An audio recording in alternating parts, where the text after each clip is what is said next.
اخلاقی امور ایسے ہیں جن کو اللہ تبارک و تعالیٰ نے قرآن مجید کے اندر بڑی صراحت وضاحت کے ساتھ بیان فرمایا ہے۔ یہ وہ اخلاقی رویے ہیں جن کو اللہ تعالیٰ بڑا محبوب فرماتا ہے۔ انہی قرآنی اخلاق میں سے ایک اہم وصف ہے انسان کا کہ وہ اپنی طبیعت کے اندر برداشت رکھتا ہو۔ عدم برداشت ایک اخلاقی عیب ہے جو نہ صرف یہ کہ سوسائٹی اور ماحول اور معاشرے کے اندر پریشانی پیدا کرتا ہے، بلکہ جو لوگ اس عیب کا شکار ہوتے ہیں وہ خود بھی بڑے بے چین، بڑے بے قرار اور مضطرب رہتے ہیں۔ ذہنی تناؤ، فکری انتشار اور طبیعت کی بے چینی ان کا مزاج بن جاتی ہے۔ قرآن مجید فرقان حمید نے ارشاد فرمایا والکاظمین الغیظ والعافین عن الناس، فرمایا جو لوگ غصے کو پی جائیں اور لوگوں سے درگزر کریں، واللہ یحب المحسنین، فرمایا یہ وہ نیک لوگ ہیں جن سے اللہ محبت فرماتا ہے۔ یہ نہیں فرمایا کہ انہیں غصہ نہیں آتا، یہ نہیں فرمایا، غصہ آتا ہے۔ غصہ نہ آنا بذات خود ایک عیب ہے، لیکن غصہ انہیں آتا ہے پر وہ اس غصے کو پی جاتے ہیں، وہ ضبط کر لیتے ہیں، وہ اپنے غصے پر کنٹرول کرتے ہیں۔ والکاظمین الغیظ، وہ غصے کو پورے طور پر کنٹرول میں کر لیتے ہیں، اور والعافین عن الناس، لوگوں سے درگزر کر جاتے ہیں۔ اچھا، یہ بھی بات نہیں کہ وہ کمزور ہیں اس لیے معاف کر دیتے ہیں، وہ طاقتور ہیں، باہمت ہیں۔ کیوں؟ کہ اللہ کے پیارے ہیں۔ واللہ یحب المحسنین، اللہ کہتا ہے میں ان سے محبت کرتا ہوں۔ جو رب کا پیارا ہو وہ کمزور ہوتا ہے، وہ اللہ کا محبوب وہ کمزور ہوتا ہے، جو اللہ کا چنا ہوا ہو وہ کمزور ہوتا ہے۔ فرمایا ان لوگوں کا معیار یہ ہے، ان لوگوں کا رویہ یہ ہے کہ یہ غصے کو پی جاتے ہیں اور لوگوں سے درگزر کرتے ہیں۔ نبی پاک صلی اللہ تعالی علیہ وسلم کا ایک فرمان اس تعلق سے بڑا خوبصورت ہے، آپ کو بڑا مزہ دے گا اگر کبھی وہ ذہن میں آ گیا۔ اللہ کے حبیب علیہ السلام فرماتے ہیں جو آدمی غصے نکالنے کی قدرت رکھنے کے باوجود غصہ پی جائے، وہ تیس نیس کر سکتا تھا، وہ اینٹ کا جواب پتھر سے دے سکتا تھا، وہ ایک کی 10 سنا سکتا تھا، قدرت کے باوجود جو غصے کو پی جائے، فرمایا اللہ تعالی ایمان اور یقین کے ساتھ اس کے سینے کو بھر دے گا۔ اس کا سینہ اللہ ایمان سے بھرے گا۔ آپ بات کو سمجھیے گا، غصہ پی گیا ایمان آ گیا، غصہ پی گیا ایمان قوی ہو گیا۔ اس نے اچھا غصہ بڑا دلاتے ہیں لوگ، غصہ بڑا دلاتے ہیں، بعض لوگ تیش دلاتے ہیں، بعض لوگ اس طرح کی بات کرتے ہیں کہ ان کے جواب میں دل کرتا ہے کہ بندہ نا بہت ساری چیزوں کو آج سخت لہجے کے اندر ان کا جواب دے، لیکن وہ کسی نے کہا تھا کہ اسی خیال میں گزری ہے شام میں درد اکثر کہ جب درد حد سے بڑھے گا تو مسکرا دوں گا۔ ہم نے ارادہ کیا ہے کہ جب زیادہ دقت کوئی کرے گا نا تو ہنس دینا ہے، کوئی بات نہیں، چھوڑ دینا ہے، چل یار جا اپنا کام کر، کوئی نہیں، ہم اس موضوع پر آتے نہیں۔ یہ جو برداشت ہے یہ حسن ہے زندگی کا۔ آپ کے رویے میں، آپ کی طبیعت میں، آپ کے مزاج میں کچھ برداشت ہونی چاہیے۔ کچھ لوگ ہوں گے جو بالکل غلط بات کریں گے آپ کے بارے میں، 100% غلط بات کریں گے، 1% آپ کا قصور نہیں ہوگا پھر بھی وہ آپ کا قصور شمار کریں گے۔ کبھی قرآن مجید پڑھو نا، کائنات میں سب سے حسین بھی نبی ہوتے ہیں، سب سے زیادہ پاکیزہ بھی پیغمبر ہوتے ہیں، معصوم ہوتے ہیں، خطائیں ان کے قریب ہی نہیں آتی۔ اللہ کے نبی عالی نسب خاندانوں میں پیدا ہوتے ہیں اور قوموں کے سب سے زیادہ خیر خواہ بھی نبی ہوتے ہیں، لیکن آپ قرآن مجید پڑھیے، لوگ کیا کہتے تھے؟ معاذ اللہ، یہ تو جادوگر ہیں، یہ تو شاعر ہیں۔ یہاں تک کہتے تھے کہ معاذ اللہ آپ ہی کو پیغمبر بنانا جانا تھا، کسی اور کو کیوں نہیں بنایا گیا؟ لیکن نبیوں کے حوصلے، پیغمبروں کے جذبے، قومیں تنقید کرتی رہی، وہ ان کا بھلا کرتے رہے۔ سوسائٹی میں ڈھیر سارے لوگ آپ کو ایسے ملیں گے کہ لوگ ان کا بھلا کرتے ہیں، لیکن وہ سامنے والا جو ہے وہ تڑپ رہا ہوتا ہے، وہ تکلیف دے رہا ہوتا ہے، اس کا رویہ سخت ہوتا ہے۔ تو یہ عدم برداشت، اور پھر میں آپ کو ایک اور بات بھی عرض کروں، عدم برداشت کا مسئلہ عالمی مسئلہ ہے، دنیا کا مسئلہ ہے۔ بڑے ملک چھوٹے ملکوں کو برداشت نہیں کرتے، ان کو پسند نہیں آتا، یہ ترقی کر گئے ہیں، یہ تو ایٹمی طاقت بن گئے، انہوں نے تو فلاں فلاں مقام پر فلاں فلاں چیز کیسے حاصل کر لی، ان کے پاس یعنی برداشت نہیں ہے۔ اور ہمارے ملک کا قومی مسئلہ سب سے بڑا کہ عدم برداشت۔ ہماری اسمبلی پڑھے لکھے لوگوں کی اسمبلی، اور ہزاروں ووٹ لے کر ہزاروں لوگوں کے نمائندے بن کر اسمبلی میں پہنچنے والے لوگ جب ایک دوسرے پر جوتے پھینک رہے ہوتے ہیں، جب ایک دوسرے کا گریبان پکڑ رہے ہوتے ہیں، جب اسمبلی کے فلور پر ایک دوسرے کو معاذ اللہ گالیاں دے رہے ہوتے ہیں، تو پھر محسوس ہوتا ہے کہ یہ تو قومی مسئلہ بن گیا عدم برداشت۔ یہ تو رویے میں ایک دوسرے کو قبول کرنے کی اور ایک دوسرے کو برداشت کرنے کی ذرا برابر بھی لوگوں کے اندر قوت نہیں رہی۔ اور آپ عام روٹین میں رویہ دیکھیں، فلاں نوجوان نے خودکشی کر لی، کیا ہوا تھا جی؟ وہ جی ہوا یہ تھا کہ والد نے ڈانٹ دیا کسی بات پر۔ آپ اتنا بھی برداشت نہیں کر پائے کہ آپ نے فوری طور پر اپنی جان لینے کا ہی فیصلہ کر لیا؟ آپ نے اتنی بزدلی دکھائی کہ آپ حالات کا مقابلہ ہی نہیں کر سکے، آپ میدان میں کھڑے ہی نہیں رہ سکے، آپ کو تھپیڑے سہنا ہی نہیں آیا، آپ اتنے بزدل ثابت ہوئے کہ اپنی جان آپ نے لے لی۔ سب سے زیادہ مجھے زندگی میں وہ شخص بزدل لگتا ہے جو کہتا ہے جی میں تو اب سوچتا ہوں کہ اللہ تعالیٰ مجھے ایمان کی موت ہی دے دے۔ او بھائی، اتنے کمزور ہو گئے آپ کسی غیر کی دھرتی پہ رہتے ہیں، آپ اپنے رب کی زمین پہ بستے ہیں، اپنے مالک کا دیا رزق کھاتے ہیں، اللہ کی دی ہوئی زندگی گزارتے ہیں، اس قدر کمزور آپ کیسے ہو گئے؟ اور پھر اپنی مرضی سے آئے نہیں، ہم اپنی مرضی سے جانا بھی نہیں، اس نے جب چاہا بھیجا، جب وہ چاہے گا جائیں گے۔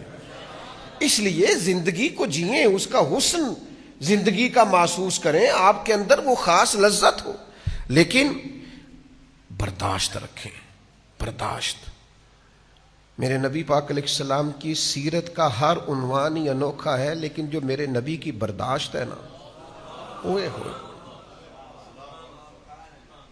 قربان ہو جائے میری اولاد حضور کے اس وصف پر، وار دوں اپنے ماں باپ نبی پاک کے اس اخلاقی کمال پر، ساری طاقتیں رکھنے والے محبوب، وہ جن کی پلکیں ذرا آنسوؤں سے بھیگیں جو جبریل دوڑے آئے۔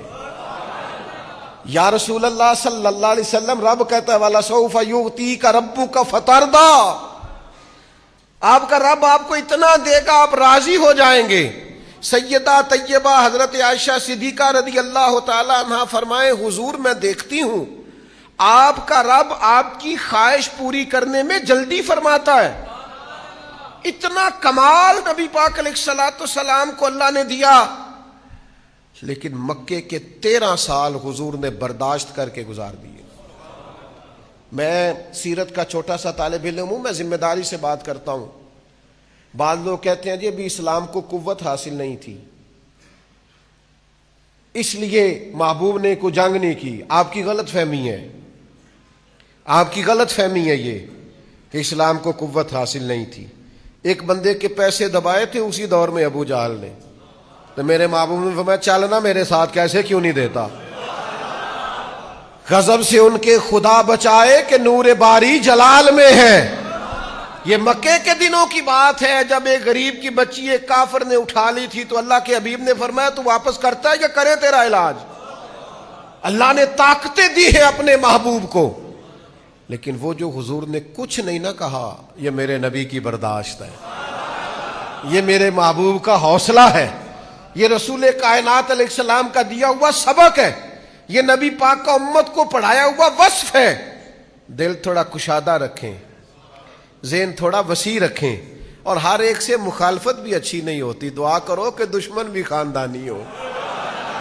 آپ ہر چھوٹے بڑے آدمی کی بات کا جواب دینے لگ جاتے ہیں، ہر ایک کی آپ رائے پر تبصرہ کرنے لگ جاتے ہیں، دعا کرو کہ دشمن بھی خاندانی ہو۔ آپ کا حوصلہ جوان ہونا چاہیے، ظرف بڑا ہونا چاہیے، حوصلہ تھوڑا مضبوط ہونا چاہیے، آپ کی طبیعت کے اندر ایک خاص قسم کی لطافت ہونی چاہیے، برداشت کا ایک وصف ہونا چاہیے۔ یہ کیا بات ہوئی چھوٹی چھوٹی بات پر آپ دشمنوں کو ختم کر کے جینا؟ یہ اتنا کمال نہیں جتنا دشمنوں کے سامنے جینا کمال ہے۔ نہیں، کوئی نہیں، سمجھ ہی نہیں آئی آپ کو میں نے کیا کہا، سمجھ ہی نہیں آئی آپ۔ دشمن کو ختم کر کے جینا اتنا کمال نہیں۔ چلے میں دیہاتی ماں کا بیٹا ہوں، اپنے جملے میں بات کرتا ہوں، میں کسان کا پتر ہوں، اپنے جملے میں بات کرتا ہوں۔ وہ میرے بزرگ کہا کرتے تھے کہ کسے تو سیڈ تے ہو کے جینا ہو رہے تے او دے سینے تے مونگ دلنا ہو رہے۔ او بھائی دشمن کے سامنے جینا اور ہے۔ آپ کو بات کی سمجھ آ رہی ہے؟ یہ تھوڑا سا اور ہے، آپ چیزوں کو سمجھیں۔ دیکھیں نا، کافر ختم نہیں ہوئے مکہ مکرمہ سے، ابھی ان کا داخلہ ممنوع نہیں ہوا، لیکن مکہ فتح ہو گیا تو نبی کریم نے کیا فرمایا؟ فرمایا جب تم نے بیت اللہ کا طواف کرنا ہے تو پہلے 3 پھیرے ذرا اکڑ اکڑ کے چلنا ہے۔ نہیں سمجھ آئی تو گل، وہ کہتے ہیں رمل کرنا، ذرا کندھے ہلا ہلا کے چلنا ہے، ان کو بتانا ہے کہ کعبے کے اصل وارث آ گئے ہیں۔ ذرا کندھے ہلا ہلا کے رمل کر کے چلنا ہے، ان کو پتا چلے کہ اصل وارث آ گئے۔ وہ میرے بھائی دشمن کے سامنے جینا کمال ہے، اس کی آنکھوں میں آنکھیں ڈال کے جینا یہ کمال ہے۔ کہاں تھا حضرت عمر فاروق رضی اللہ تعالیٰ عنہ نے، یا رسول اللہ مجھے اجازت دے میں عبداللہ ابن ابی سلول کو قتل کر دوں۔ بہت سارے صحابہ نے کہا حضور اجازت دیں، اس کے وجود سے دھرتی کو پاک کر دیں، اور حضور نے فرمایا رہنے دو، اسے رہنے دو۔ نبی پاک صلی اللہ علیہ وسلم نے فرمایا لوگ کیا کہیں گے، اب کلمہ پڑھنے والوں کو قتل کرنا شروع کر دی، اسے رہنے دو۔ ہر آدمی کو اپنے حساب سے حکمت سمجھ آتی ہے، پر میرے محبوب نے کہا اسے رہنے دو، اسے دیکھنے دو مکہ فتح ہو رہا ہے، اسے دیکھنے دو غزوہ حنین میں فتح ہو رہی ہے، اسے دیکھنے دو، اسے ذرا دیکھنے دو ابو بکر کی ساجد آج کیا ہے، اسے ذرا دیکھنے دو میرے عمر فاروق کا للکار کیا ہے، اسے دیکھنے دو عثمان غنی کی وفاداری کیا ہے، اسے میں نے علی شیر خدا دکھانا ہے، اسے میں نے حسین اور حسن کی سیادت اور امامت دکھانی ہے، اسے دیکھنے دو ذرا، اسے جینے دو، یہ دیکھے ذرا اللہ نے کتنی شانیں عطا فرمائی۔ اذا جاء نصر اللہ والفتح ورأیت الناس يدخلون فی دین اللہ افواجا، اسے دکھانا ہے کہ کیسے فوجوں کی فوجیں اللہ دین میں داخل فرما رہا ہے۔ ایک وجہ مجھے یہ بھی سمجھ میں آتی، بھائی اتنی جلدی کمزور نہ ہوا کریں، سینے میں تھوڑی برداشت پیدا کریں، سینے میں تھوڑا حوصلہ پیدا کریں، تھوڑا سا نا آپ کے مزاج میں۔ کچھ لوگ نا فروعی مسائل میں اپنے حساب سے دین کا کام کرنے کا کوئی طریقہ بناتے ہیں کہ ہم نے اس طرح سے دین کا کام کرنا ہے۔ کچھ تبلیغ کا رستہ اختیار کرتے ہیں، کچھ تدریس کا رستہ اختیار کرتے ہیں، میں پڑھاؤں گا۔ کچھ تحریر کا رستہ اختیار کرتے ہیں کہ میں لکھا کروں گا۔ کچھ کہتے ہیں کہ میں خانقاہی رستہ اختیار کروں گا، لوگوں کو ورد وظیفے پڑھاؤں گا، عبادات پہ لگاؤں گا۔ یہ مختلف قسم کے رستے، یہ سارے ہیں ایک ہی رستے، لیکن کبھی کسی تحریر کرنے والے نے یہ نہیں کہا کہ جو پڑھا رہا ہے وہ کام ہی نہیں کر رہا، یہ نہیں کہا اس نے کہا میں بھی کر رہا ہوں وہ بھی کر رہا. کبھی کسی تدریس کرنے والے نے یہ نہیں کہا کہ جو خانقاہ میں بیٹھ کے مریدین کی، عقیدت مندوں کی، ارادت مندوں کی تربیت کر رہا ہے وہ کچھ بھی نہیں کر رہا. اس نے کہا میں تدریس کر رہا ہوں، وہ تلقین کر رہا. کبھی کسی نے کسی دوسرے کو متعون، لوگ ایک دوسرے کو قبول کرتے تھے، لوگ ایک دوسرے کو برداشت کرتے تھے، لوگ کہتے تھے مل جل کے چلنا ہے. امام بخاری محدث ہیں، فقیہ نہیں. انہوں نے فقہ اور اصول فقہ پر کام نہیں کیا، حدیثیں جمع کی ہیں. امام اعظم فقیہ ہیں، انہوں نے احادیث کو اس طرح جمع نہیں کیا، اگرچہ انہوں نے بھی کیا.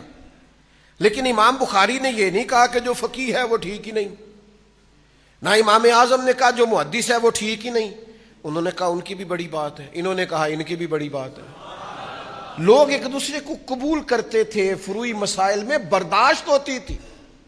یعنی امام شافعی رحمت اللہ تعالی علیہ، میں بڑا عقیدت مند ہوں امام شافعی کا، کیا بات ہے امام شافعی کی، پر امام شافعی تو رفع دین سے نماز پڑھتے ہیں، وہ تو اونچا آمین کہتے ہیں، لیکن میں ان کا عقیدت مند ہوں.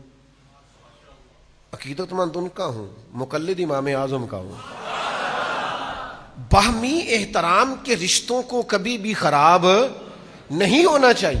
لیکن آج تو گھٹن ہے، 1.5 اینٹ کی مسجد اور 1.25 انچ کا بندہ، کوئی قد کاٹھ نہیں، نہ علمی، نہ فکری، نہ توانائی، نہ شعور، نہ مطالعہ، نہ سمجھ، نہ بوجھ، نہ کوئی بات. لیکن ان لوگوں کی آپ گفتگو سنیں تو انہیں ایسے محسوس ہوتا ہے کہ کوئی شخص جو ہے وہ کام ہی نہیں کر رہا، سارا میں ہی کر رہا ہوں.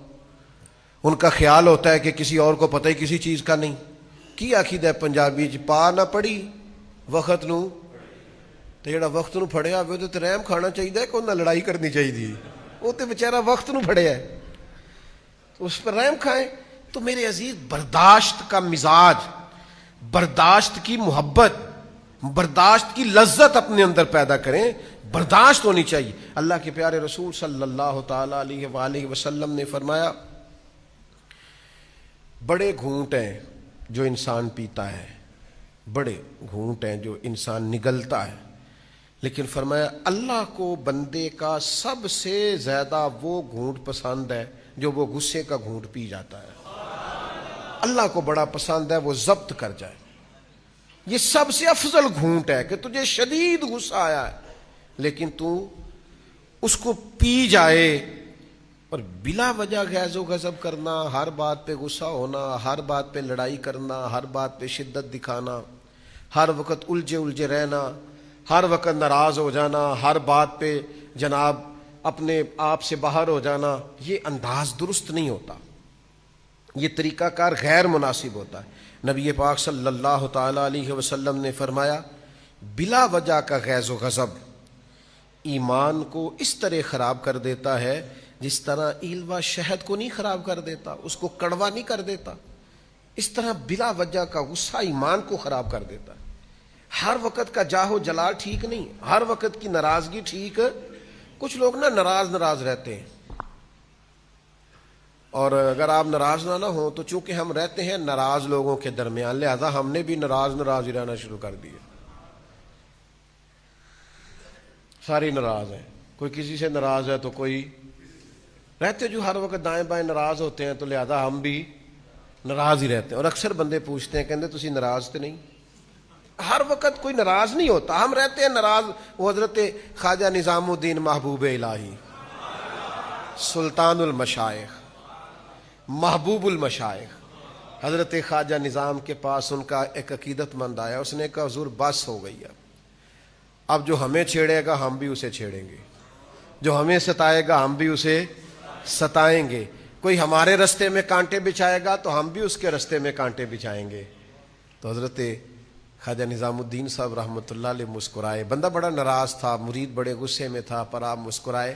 آپ فرمانے لگے، پتر پھر تو سارا رستہ ہی کانٹوں سے بھر جائے گا. آدھی سڑک پہ اس نے بچھا دیے، باقی آدھی پہ تو نے بچھا دیے، تو راہگیروں کے پیر بھی زخمی ہو گئے تم دونوں کی لڑائی میں. عرض کی حضور پھر کیا کروں؟ فرمایا فقیروں والا کام کر، وہ کانٹے بچھاتا جائے تو کانٹے اٹھاتا جا. فقیروں کی یہی ڈیوٹی ہے، لوگ بچھاتے جاتے ہیں اور وہ اٹھاتے جاتے ہیں. ہمت کریں، حوصلہ کریں. آپ کو ایک بات عرض کروں، کچھ لوگ نا باہر پھر بھی اتنا غصہ نہیں کرتے، کار بڑا کر دینا۔ باہر والے کہہ رہے ہوتے ہیں بندہ بڑا ہی با اخلاق ہے، تو کار والے آندے نے سانو پوچھ کے ویکھو نا۔ آپ جتنا حوصلہ باہر رکھتے ہیں اتنا گھر کیوں نہیں رکھتے؟ بیٹے کا دل کرتا ہے آپ کے سینے پہ چڑھے، آپ سے پیار کرے، بیٹی کا دل کرتا ہے دو چار لاڈ دکھائے، بیوی کا آپ لباس ہے، وہ آپ کا لباس ہے، اس نے جو بات آپ سے کرنی ہے وہ کسی اور سے کر سکتی نہیں، اس کو کوئی 10-20 منٹ درکار ہیں آپ سے بات کرنے کے لیے، لیکن باہر آپ بہت بڑے لیڈر ہیں، قائد ہیں، سمجھدار ہیں، معاملہ فہم ہے، فہم و فراست والے، گھر آپ بات ہی نہیں سنتے۔ یہ رویہ بھی ٹھیک سنو نا، کریم محبوب کی ایک کریمانہ ادا اور بھی سنو۔ سیدہ طیبہ طاہرہ حضرت عائشہ صدیقہ رضی اللہ تعالی عنہا گھر کا ماحول بیان کرتی ہیں، گھر میں حضور کو دیکھ کر یہ بتاتی ہیں، فرماتی ہیں نبی پاک بڑا ہی معاف کرنے والے تھے، حضور بڑا ہی درگزر فرمانے والے، اور نبی پاک نے کبھی کسی کی برائی کا بدلہ برائی سے دیا ہی نہیں۔ یہ محبوب کے گھر میں، حرم پاک میں آپ کی مقدس زوجہ کی گواہی ہے۔ جب گھر میں یہ گواہی ہو تو اس کا مطلب یہ ہے کہ نبی کریم کی زوجہ ہماری ماں ہمیں سکھاتی ہیں تمہارا گھر میں رویہ بھی بڑا ہی حسین ہونا چاہیے، وہاں بھی تمہارے اندر برداشت ہونی چاہیے۔ میرا بڑا پرانا فتویٰ ہے، میرا فتویٰ یہ ہے کہ میاں بیوی کی لڑائی میں نا زیادہ قصور میاں صاحب کا ہوتا ہے۔ میرا فتویٰ ہے، آپ اختلاف کر سکتے ہیں، زیادہ غلطی میاں صاحب کی ہوتی ہے۔ اس کی ایک دلیل ہے میرے پاس، دلیل میرے پاس یہ ہے کہ عورت بیچاری کی عقل تو ناقص ہوتی ہے نا، تو میاں صاحب کی پوری ہے نا، تو یہ اگر کہے کہ میں نے ناقص عقل والی سے بھی پوری بحث کرنی ہے، پورا ہی جھگڑا کرنا ہے، تو بھئی سلجھانا تو میاں صاحب نے تھا مسئلے کو، تو میاں صاحب تو برابری پہ اترے ہوئے ہیں، ایک بات پہ 4 جواب دے رہے، تو پھر زیادہ غلطی کس کی گنی جائے گی؟ تو میاں صاحب کو یہ چاہیے تھا کہ وہ زیادہ حوصلہ دکھاتے، آپ بڑے ہیں، آپ کا ظرف بڑا ہے، الرجال قوامون علی النساء، اللہ نے عورتوں پر مردوں کو افسر کیا ہے، تو چاہیے تو یہ تھا کہ آپ حوصلہ دکھاتے، آپ صبر کا مظاہرہ کرتے، لیکن ہمارا رویہ یہ ہوتا ہے کہ جناب ایک بات ہوئی نہیں اور کہاں چڑھے اور کہاں اترے اور کہاں پہنچے اور کہاں تک گئے اور کہاں سے گاڑی واپس آئی، یہ انداز درست نہیں ہے۔ حوصلہ، برداشت، قوت۔ میں چھوٹا سا آدمی ہوں لیکن مجھے ہزاروں لوگوں کے ساتھ وقت گزارنے کا موقع ملا ہے زندگی میں۔ جو آدمی ممبر پہ بیٹھتا ہے نا، ہمارے اساتذہ فرمایا کرتے تھے کہ اگر تم نے اونچی جگہ پہ بیٹھنا ہے تو پھر بہت سارے سوالوں کے جواب دینے کے لیے بھی تیار رہنا۔ یہاں تو آپ بڑے ہونے کا دعویٰ نہ کریں، اگر ہیں تو پھر سوال تو اٹھے گا۔ جب آپ اونچی جگہ پہ بیٹھے ہیں، آپ تو سب کو دیکھ رہے ہیں، تو سب بھی تو آپ کو دیکھ رہے ہیں، تو آپ کو تو بڑی چیزوں کو برداشت کرنا پڑے گا۔ بڑے بڑے سخت سوال زندگی میں آ جاتے ہیں، کئی دفعہ دل نہیں کرتا، دل ٹوٹتا ہے کہ یار یہ والی بات آپ کو نہیں کرنی چاہیے تھی، یہ درست نہیں ہے، یہ انداز ٹھیک نہیں، یہ سوال نہیں بنتا۔ کسی کو اپنے گناہ کا حساب کیا دیتے، سوال سارے غلط تھے، جواب کیا دیتے۔ کچھ لوگ ایسے ہوتے ہیں جو مطلب اس جگہ پہ بندے کو لا کے کھڑا کر دیتے ہیں جہاں کٹہرا سا بن جاتا ہے، اور اس آدمی کا حق بھی نہیں ہوتا کہ وہ یہ سوال کرے، لیکن آپ کا منصب ایسا ہے کہ آپ کو برداشت کرنا ہے، آپ ہیں ایسی جگہ پہ جہاں آپ کو اس چیز کو قبول کرنا ہے، آپ کو سمجھنا ہے کہ یار اب میں فائز ایسی جگہ پہ ہوں، اس نے کہہ لیا ہے تو میں کیا کروں۔ تو میں آپ کی خدمت میں عرض کروں گا کہ کئی دفعہ سخت ترین معاملہ ہو جاتا ہے۔ فتح مکہ کے بعد نا غزوہ حنین ہوا تھا، بہت سارا مال غنیمت آیا، اور نبی پاک صلی اللہ تعالی علیہ وسلم بیٹھ کر مال غنیمت تقسیم کر رہے تھے۔ زویل خویسرا، پھر جس کی نسل سے خارجی پیدا ہوئے، ذرا غور کرنا میں کیا کہنے لگا ہوں۔ یہ آیا اور آتے ہی اس نے پتہ کیا کہا نبی پاک صلی اللہ علیہ وسلم سے، کہنے لگا اے محمد صلی اللہ علیہ وسلم، آپ مال تقسیم کر رہے ہیں، ذرا انصاف سے کیجئے گا۔ معاذ اللہ ثم معاذ اللہ، نقل کفر نباشت، یعنی حضور کو کہہ دیا، اللہ کے رسول سے کہہ دیا۔ آپ مال تقسیم کر رہے ہیں غنیمت کا، ذرا انصاف سے کیجئے گا۔ اللہ اکبر۔ کوئی نبی پاک علیہ السلام کو کوئی چیز مانے نہیں تھی، اسی وقت حضور فرماتے اس کی گردن اڑا دو، ٹکڑے کر دیتے صحابہ، اور تیار تھے جناب عمر جیسے لوگ کہ حضور مجھے اجازت دیں میں اس کی گردن ماروں، لیکن اللہ کے رسول بڑا سارا حوصلہ اللہ نے اپنے حبیب کو عطا فرمایا۔ کائنات میں سب سے بڑھ کر حوصلہ رسول پاک کو اللہ نے عطا کیا۔ میں آپ کو بتاتا ہوں، لوگ کئی دفعہ ایسا سوال کر دیتے ہیں جس سے بڑی تکلیف ہوتی، یار آپ کو نہیں کرنا چاہیے تھا، آپ کا منصب نہیں تھا، آپ کا بنتا نہیں تھا، کیوں آپ نے یہ سوال کیا؟ کہنے لگا اللہ کے حبیب سے انصاف کیجئے گا، تو رسول پاک صلی اللہ تعالی علیہ وسلم فرمانے لگے تجھ پر مجھے افسوس ہے۔ یہ ذرا انداز دیکھیے جواب دینے کا۔ حضور فرمانے لگے تجھ پر مجھے افسوس ہے، اگر میں انصاف نہیں کروں گا تو پھر دنیا میں کون انصاف کرے گا؟ یہ تو منبع ہے انصاف کا، یہیں تو انصاف کے سوتے پھوٹتے ہیں، یہیں سے تو لوگوں کو انصاف کرنا آتا ہے، تو اگر میں ہی نہیں کروں گا تو پھر انصاف۔ لیکن اگلی بات حضور نے جو کی لوگوں کو سمجھانے کے لیے، حضور سید عالم صلی اللہ تعالی علیہ وسلم فرمانے لگے اللہ تعالیٰ میرے بھائی حضرت موسیٰ علیہ السلام پہ رحم کرے، ان کو اس سے زیادہ ستایا گیا۔ یہ عذرائے تواضع حضور نے ارشاد فرمایا حضرت کلیم کو اس سے زیادہ لوگوں نے تکلیف دی۔ کیا آپ کی خدمت میں بات عرض کریں، لوگ کس کس طرح کی اذیت دیتے ہیں، کس کس بنیاد پر لوگ بات کر جاتے ہیں جو بالکل نہ ان کا اسٹیٹس ہوتا ہے اور نہ ان کا اس سے کچھ لینا دینا ہوتا ہے، لیکن ایک بہت بڑے زبردست قسم کے بزرگ ہیں، اب تو وہ وصال کر گئے کچھ عرصہ پہلے۔ میں ان کا بڑا معترف تھا کہ انہوں نے زندگی میں بڑا کام کیا، بڑی ڈیوٹی کی، کتابیں لکھی، بہت بڑا ادارہ بنایا، بہت ساری تدریس کی۔ تو میں چونکہ بہت سارے علاقوں میں جاتا رہتا ہوں، تو ہم جس علاقے میں جاتے ہیں وہاں کے علاقے کے علماء کے لوگ شکایت کرنی شروع کر دیتے ہیں۔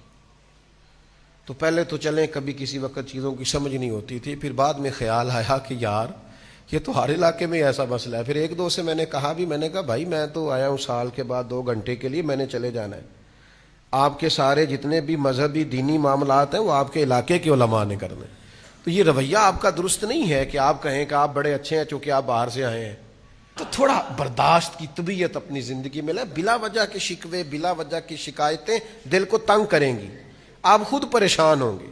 میں نے زندگی میں بہت سارے ایسے لوگ دیکھے ہیں، چونکہ میرا ایک دیہاتی کلچر سے وابستہ ہے، کہ وہ بیچارے ایک بھینس ہوتی تھی تو بڑے راضی ہوتے تھے، شکر ہے اللہ دا گھر دا دودھ دے، اس پر ہی بڑے زیادہ شاکر تھے اور بہت زیادہ آگے نکل جاتے تھے۔ بلا وجہ کی آزمائشیں اپنی زندگی میں نہ بنائیں، آپ برداشت پیدا کریں، اگر کوئی بات کر بھی جائیں جیسی کسی دے کچھ بھی نہیں لگ دے، نہ کوئی ساڈا دردی۔ ویسے بھی فقیہ شہر نے تہمت رکھی ہے ساگر پر کہ یہ شخص درد کی لذت کو عام کرتا ہے، کہتے ہیں دیکھو مجھ پر الزام کیا لگایا ہے کہ میں درد بڑا بانٹتا ہوں، دیکھو کیا الزام لگایا۔ تو اس لیے بہت زیادہ اپنے اندر حوصلہ پیدا کریں، اللہ تعالیٰ سمجھنے کی توفیق عطا فرمائے۔